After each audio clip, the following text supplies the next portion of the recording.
Reza Mulyana dengan NIM 0529678662.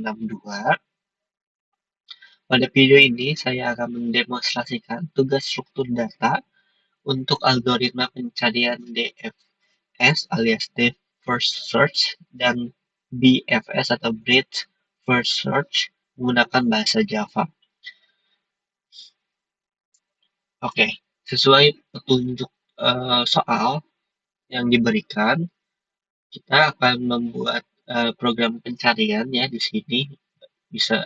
Kita akan menggunakan DFS di sini dengan menggunakan graf itu 8 not, dan juga kita akan membuat pencarian juga menggunakan BFS juga dengan graf 8 not di sini. Oke, mungkin kita lanjut aja langsung ke NetBeans-nya ya.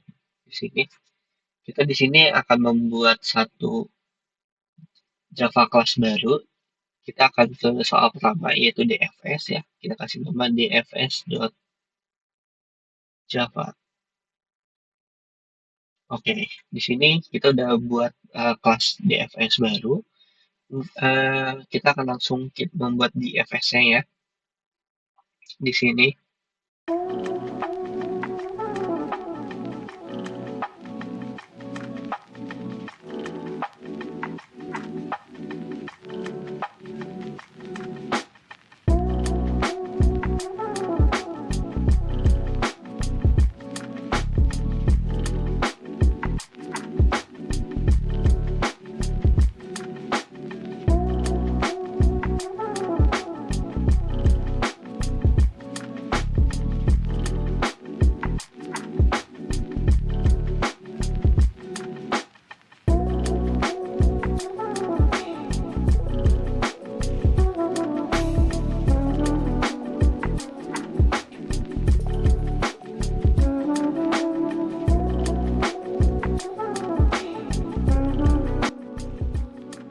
ya, kita di sini akan mengikuti soal ya. Yaitu kita butuh kayak di sini kita butuh 8 not ya untuk mewakili nilainya, grafnya ya. Pada itu kita akan setting di sini.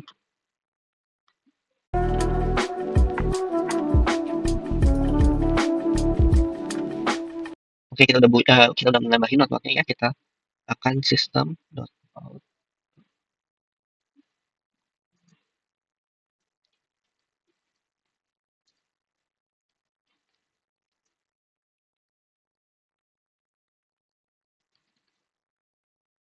Oke, kita akan jalankan fungsi DFS-nya ya.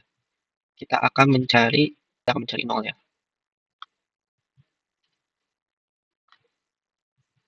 Oke, maka hasil DFS-nya akan sebagai berikut. 0, 1, 3, 7, 4, 2, 5, 6. Kalau 3,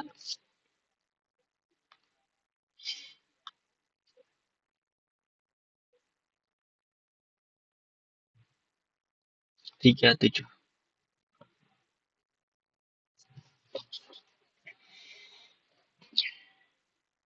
Kalau 2,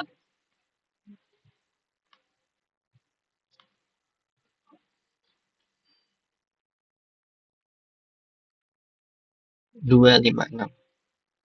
Oke, setelah kita sudah membuat baris kode untuk DFS ini, search DFS, kita akan menjelaskan kodenya ya, menjelaskan konsep kerja DFS ini. Oke, kita mulai dari konstruk.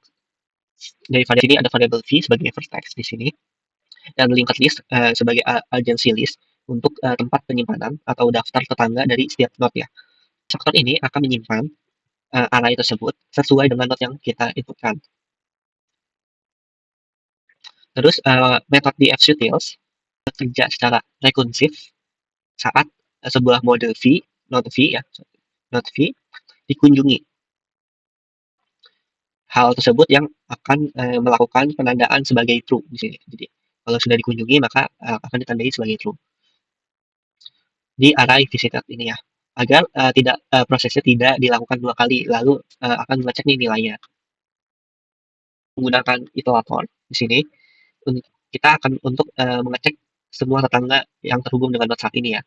Terus untuk bagian while di sini, Di dalam loop ini, jika ditemukan tetangga yang belum dikunjungi, jadi di sini kalau ada tetangga yang belum dikunjungi, maka akan memanggil kembali fungsi df ini ya, dan akan membuat pencarian akan mendalam ya ke satu cabang sampai habis sebelum kembali ya.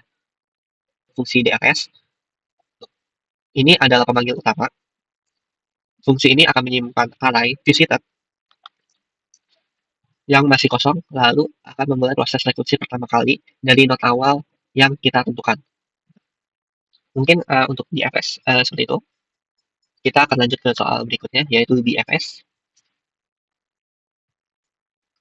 Kita akan bikin Java kelas baru ya, BFS. Kita sudah ada di kelas BFS, dan sini kita akan membuat fungsi BFS-nya ya untuk soal kedua.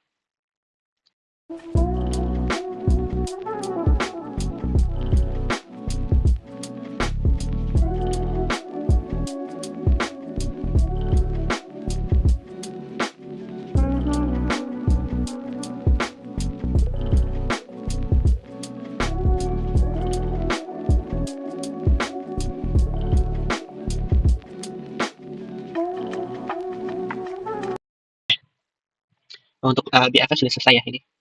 Kita coba running, apakah sudah oke. Oke, udah nih ada 256. 256 untuk node ya. Oke, mungkin kita langsung ke penjelasannya aja ya untuk metode BFS ini. Oke, perbedaan utama di sini di BFS sama yang DFS adalah untuk perbedaannya utamanya ada di menyimpan arraynya, yaitu di visited-nya. Di visited. Nah, di sini ya, penyimpanan arraynya berbeda. Array visited. Dan sebuah linked list ya, linked list yang difungsikan sebagai queue atau antrian di sini. Jadi node awal S, ya node awalnya S langsung saya tandai, langsung ditandai ya, visited dan dimasukkan ke dalam antrian gitu. Terus di sini, jadi di setiap pengulangan kita akan mengambil node paling depan dari antrian, jadi ya, node paling depan dari antrian menggunakan perintah ini queue pull.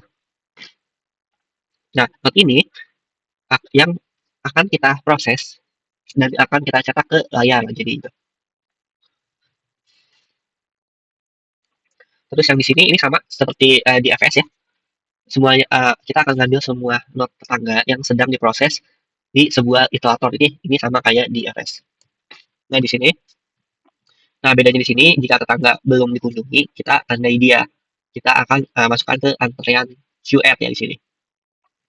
Untuk proses di belakang karena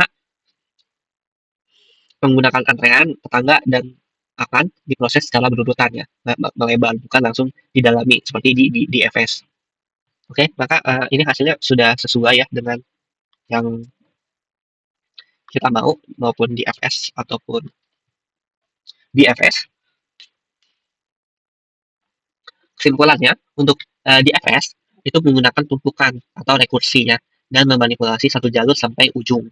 Nah, untuk di FS sendiri itu menggunakan antrean dan menelusuri secara bertahap per level. Demikian penjelasan tugas saya. Terima kasih.